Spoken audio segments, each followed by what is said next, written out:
நடிகர் விஜயின் கடைசி படமான ஜனநாயகன் படத்தின் முதல் போஸ்டர் நெய்வேலி செல்ஃபியை நினைவுபடுத்திய நிலையில் இரண்டாவது போஸ்டர் தான் பேசுபொருளாக மாறியிருக்கிறது. அதாவது எங்க வீட்டு பிள்ளை படத்தில் எம்ஜிஆர் சாட்டையை சுழற்றுவது போல விஜயும் சாட்டையை சுழற்றும் காட்சி இடம்பெற்றிருக்கிறது. மேலும் அந்த போஸ்டரில் எம்ஜிஆரின் நான் ஆணையிட்டால் என்ற ஐகானிக் பாடலும் இடம்பெற்றுள்ளது. படங்களில் எம்ஜிஆர் பாணியை விஜய் பின்பற்றுவது இது முதன்முறையில்லை. வசீகரா படம் தொடங்கி மெர்சல், பிகில் படங்களில் விஜயின் இன்ட்ரோ காட்சிகளுக்கு எம்ஜிஆர் பாடல்கள்தான் வரும்.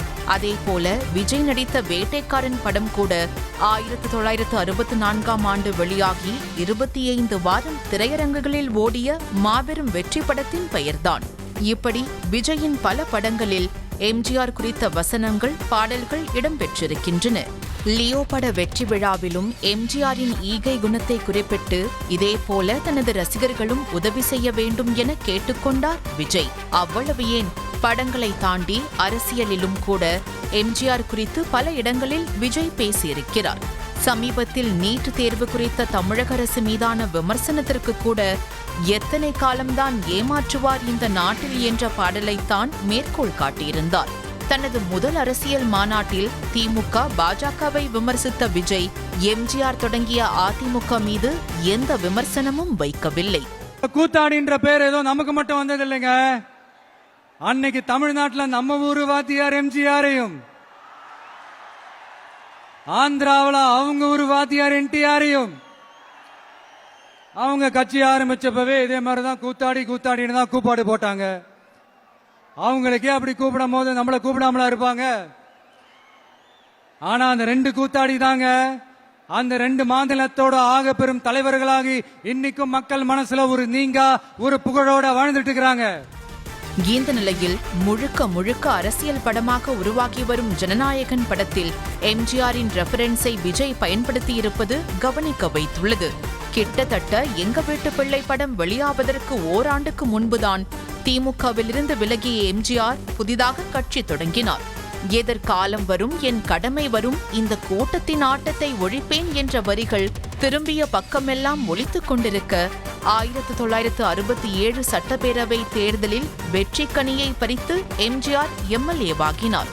முதன்முறை எம்ஜிஆர் எம்எல்ஏ ஆகும் போது அவருக்கு வயது 50 என்ற நிலையில் கட்சி தொடங்கி அடுத்த ஆண்டு தேர்தலை சந்திக்கும் விஜய்க்கும் 50 வயதுதான். சினிமாவில் எம்ஜிஆரின் தீவிர ரசிகராக தன்னை அடையாளப்படுத்திக் கொள்ளும் விஜய் அரசியலிலும் அதே மாதிரி ஜொலிக்க நினைக்கிறார் என்பது அவருடைய சமீபகால செயல்பாடுகளை வைத்து புரிந்து கொள்ள முடிகிறது. அதே சமயம் அரசியலிலும் சினிமாவிலும் பெருமைமிகு ஆளுமையாக இருக்கும் எம்ஜிஆருடன் விஜய் தன்னை ஒப்பிட்டுக் கொள்வது சரியானதா என்ற கேள்வியும் எழுகிறது. அதாவது எம்ஜிஆர் புதிதாக கட்சி தொடங்கும் முன்பே பல அரசியல் பயணங்கள் மேற்கொண்டவர். அப்போது இருந்த அரசியல் களமும் தற்போது இருக்கும் அரசியல் களமும் வெவ்வேறு. திரை வெளிச்சம் மட்டும் எம்ஜிஆரை முதலமைச்சர் என்ற இடத்திற்கு கொண்டு செல்லவில்லை. படங்களை தாண்டி எம்ஜிஆர் மக்களை சந்தித்தது, உதவி செய்தது என அனைத்தும் தான் அவருக்கான இடத்தை பெற்றுக் கொடுத்தன. அதே சமயம் தற்போது அரசியலுக்கு வந்திருக்கும் விஜய்க்கு நடிகர் என்ற அடையாளம் மட்டுமே இருக்கிறது.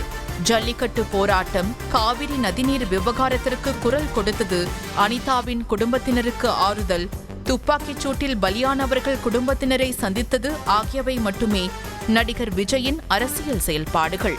விஜய் மக்கள் மன்றம் மூலம் பல உதவிகளை செய்திருந்தாலும் அவையெல்லாம் எம்ஜிஆரின் ஈகை குணத்திலும் ஒப்பிடும் அளவுக்கு விஜயை கொண்டு சென்றதா என்பது கேள்வியே.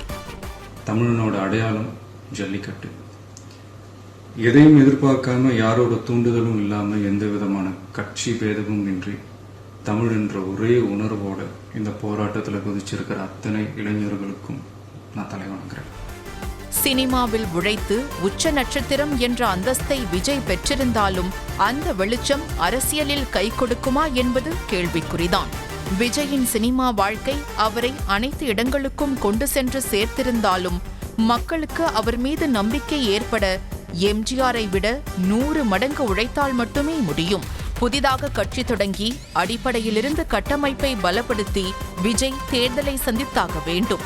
தற்போதைக்கு கடைசி பட ஷூட்டிங்கில் இருப்பதால் பார்ட் டைம் அரசியல் பார்த்து வரும் விஜய் ஷூட்டிங்கை முடித்துவிட்டு விரைவில் முழு நேரமும் அரசியல் களத்தில் இறங்குவார் என கூறப்படுகிறது. எம்ஜிஆருடன் தன்னை ஒப்பிட்டுக் கொள்ளும் விஜய் எம்ஜிஆர் போல அரசியல் வாழ்க்கையிலும் உயரம் தொடுவாரா என்பதற்கு காலம்தான் பதில் சொல்லும்.